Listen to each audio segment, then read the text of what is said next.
Abba gidi dubbis.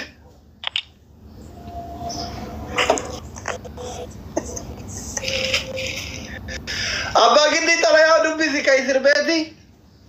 Abba gidi talaya dubbisi. Kita. አያዬ በከሳሽ ወይዘሮ ጫልቱ ፋንታ ጋራማ በከሳሽ ወይዘሮ ጫልቱ ፋንታ አያዬ በከሳሽ ባይዲ ባይዲ ባና በሽን ስልክ ስክሮል ጎሪ ደቢ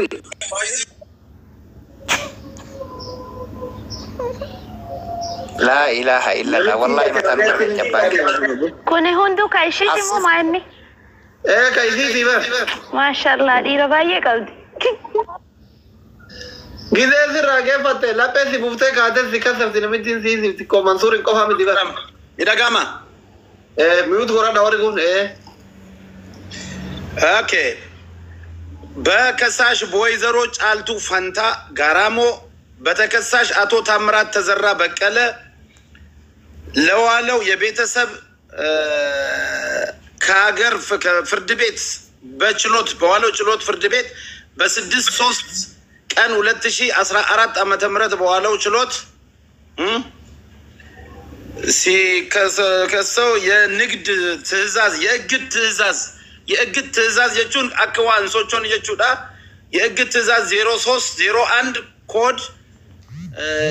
የተያዘ የላክን ሲሆን እንደ ፍርድ ቤት ትዕዛዝ እንዲፈጸም የሚል ነው። ፍርድ ቤት መለሙርቲ እንግዲህ ዋን ንቀቡ አከን ሶቾስ ነው ከጎዱ ትዕዛዚ ከይሲን እረቲ ባፍተ ጀቹ ክሲ ኤሰኒኩን ከንተኤ ናኖ ኦሮሚያ ፊንፊኔ ዙሪያ ቡራዩ መጋለ ቡራዩ ከሰት ኦቦ ታምራት ረቲ ለኮብሰ ገልሜ ዮ በርባደን ኩደ ሰዲ ሰገልተሚ ሶዶሚ ሰገል ሸንተሚ ሰዲ ጋፈ ጉያ ኩደጃ ዱዋ ሰዲ ኩም ለመፍኩዳ ፍሮ ያ ኩደ ሰዲ ኩሮት ኩሮ ለኮብሰ ገልሜ ኩሮ ዱብሲ ኩሮ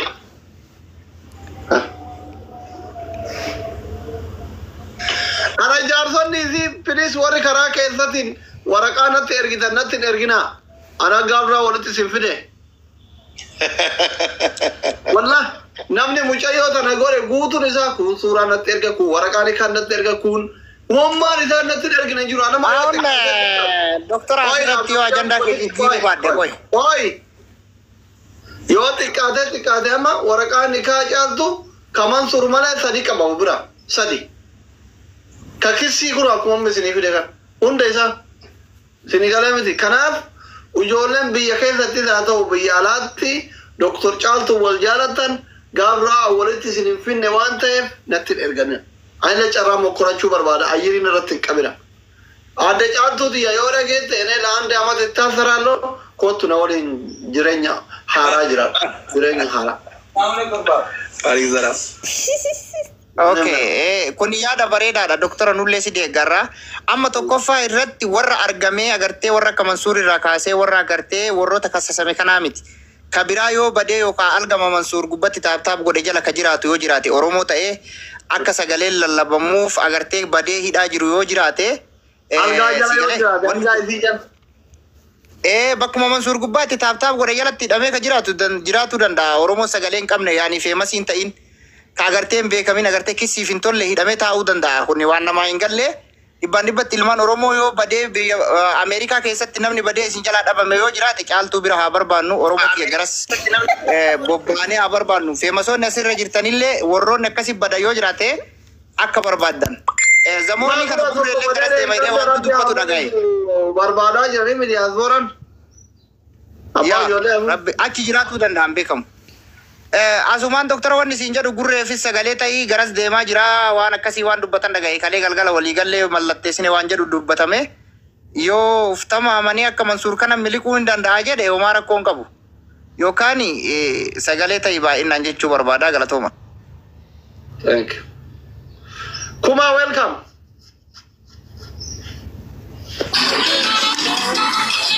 Welcome doctor. Bayara. Zara naga. Jafara jirta? Lakki daandii irra hin jiraan tasasitti gore garuu si argeema.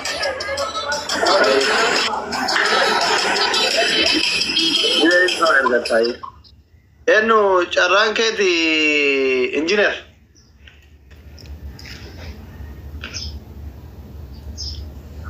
Okay, assalamualaikum warahmatullahi wabarakatuh. Waalaikumsalam. Beki jirulle nami jata miti garuu numa dubbadha. Walaloo jechuudha. Jeneraalii kutaa 11 Oromoo. Jaafik. Assalamualaikum ummanni Islaamaa akkam nagaa jirtu ummata Oromoo warra kutaa 11 warra walii birmatu warra gaafa rakkoo warra wal beekullee baattu warra seenaa beeku bakkuma jirtanitti rabbi sinaa eegu. Amantaan keessan haa ta'u yoo fedhe Islaama yoo fedhe Pirotestaantii yoo fedhe Ortodoksii Oromummaan dhiiga seenaa kanan dhoysin Oromummaan hin bitamu illaa qamu warra seenaa beeku seenaa yoo kaayamu akkam nagaa jirtu ijoollee Jimmaa abbaa Jifaarii waan dhugaa dubbadhaa dhaloota folkaayii chance is greater than knowledge yookaan namni barate dubbisa abbaan Jifaar kan dhalate bara 1852 kun seenaa jiru barnoota irraa dhagayaa yoo feete abbaa giddii istoorii keessa laali namni seenaan beeyna hawaasa nabaarin jechuudhaan itti himi barataa jabaadhu barnootatti cimi abbaan Jifaar maqaa sadi qabaa abbaa Tulluu Mahammad ibn Daawudi abbaa Jifaarii chance is greater than knowledge carraa barnoota folkaayii abbaan Jifaar Makka keessatti illee funduuqa ijaare kun seenaa jiru eenyutu wallaalee abbaan Jifaar waggaa 15tti aangoo qabatee warri seenaa beeku eessatti dagatee waggaa 3 harmee isaa gumaayitti yookaan bulche histiriin dabarse warra seenaan beeynetu seenaa namaa arrabse ka Jimmaa kanumaan hingaa walloon isin ceesisa jirtu ijoollee walloo warqitu warra diina qabdee mormirraa darbitu walloo kamisee warra naaftanyaa qalee mukatti fannise walloo jiillee Oromummaaf jecha malee seenaa takkaayyuu sabni isin hin miine. Amantaan keessanillee gargara yoo ta'e Oromummaa walqixa seenaa barnoota irraa malee sobaan eenyutu nuu fidaa isin jirtu ijoollee Shawaa jaballeessitu adawaa sanyii Hacaaluu Hundeessaa seenaa keessa yoomuu anatu galmeessa sobaan osoo hin taane barnootaan dhiyeessa gaafa artisti Daadhii Galaan Finfinneetti ajjeesanii artisti Tufaa Wadaajoo biraa anatu barreesse seenaan lafa jira Daadhii Galaan Shawatti barate Shawaa bahaa kunis seenaa jiru barnoota dhagayaa